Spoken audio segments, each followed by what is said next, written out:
Что связано с Крымом у вас? Рассказывайте. Все. Рассказывайте. Я считаю, да, я у вас в гостях, и мне еще раз хочу сказать, что Крым это моя главная рекреационная зона. В связи с тем конфликтом, который появился, для меня это большая драма. Я и мой ассистент, и мой директор в хорошем смысле настояли в какой-то момент, чтобы я побыстрее снял. Вот какая-то интуиция была. До аннексии? До аннексии. И мы сняли 2 потрясающих проекта. Один Арлекин, комедия дель арт, это Арлекин Пиро, Коломбина, вот эта группа, которая была в Италии, как бы клоунов, которые говорили о свободе, говорили, по ним можно было видеть, общество тоталитарное, пирамидальное, или все-таки есть какие-то шуты, которые имеют какие-то, другое видение реальности. И вот эта группа, как метафора, группа таких артистов в Крыму.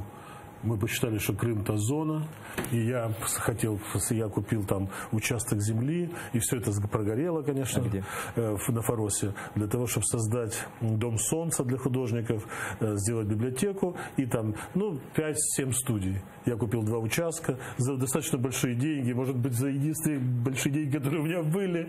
Все это сгорело, но я хотел создать Дом солнца для коллаборации художников, потому что Крым – это была та территория, где все идеологии, погоны, нации, они теряли смысл, потому что лучшего ландшафта в мире я не встретил. А я бывал, поверьте, от Рио-де-Жанейро до там каких-то... То, что имеется в виду, я думаю, человеческий ландшафт, потому что в Крыму... Да, это другой чуть-чуть вопрос. Очень много народов туда приходило, и никого там не истребляли до момента, когда пришла советская власть туда. Понятно. Советская власть перестреляла в этом самом, господи, в Семиизе всех хозяев домов. Я же там брал какие-то эти самые исторические справки, все, как людей из особняков вывозили в Ялту на расстрел. Но справедливости ради, надо сказать, что они начали заниматься этим в конце 18 века, когда Екатерина первую аннексию совершила. Да, это да. Но там было давление турка, как они говорят, мне кажется, это псевдодавление, это уже такой вопрос. Но то, что произошло, это вульгарно, ужасно и трагично, потому что это место, которое не должно было принадлежать никому.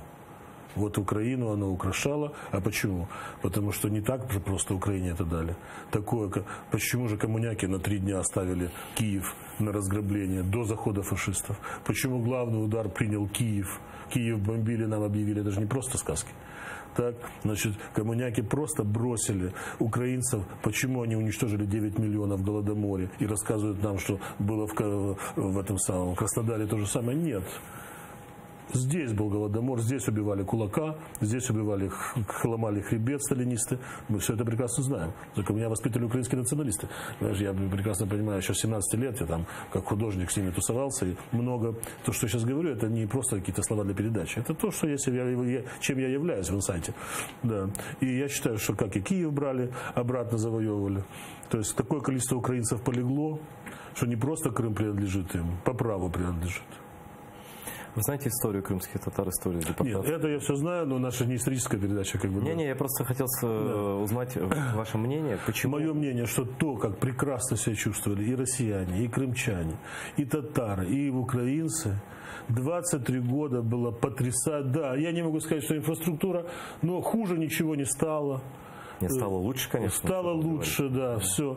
То есть, не знаю, все любили друг друга там, все там пели песни, все зажигали, музыканты, хипстеры. Я не знаю. Казалось, что мир наладился, все хорошо. Именно в Крыму мы все переживали какую-то буратинию, какую-то вот эту модель действительного мира. Потому что мы все наполнялись только. Я не видел ни одного депрессивного, уехавшего из Крыма. Потом приехал танк, и все. Даже не обсуждается. Даже не обсуждается. То есть и все. И Держиморда пришел и рассказал, как нам загорать теперь. Куда, никуда не годится это. Никуда. Но что наше интервью рядом с военно-промышленным комплексом? Все, оказалось все. У кого длиннее, тот и прав. Это никакого отношения вообще ни к свободе, ни к демократии. Поступили брутально. Это даже не обсуждается. А вы следите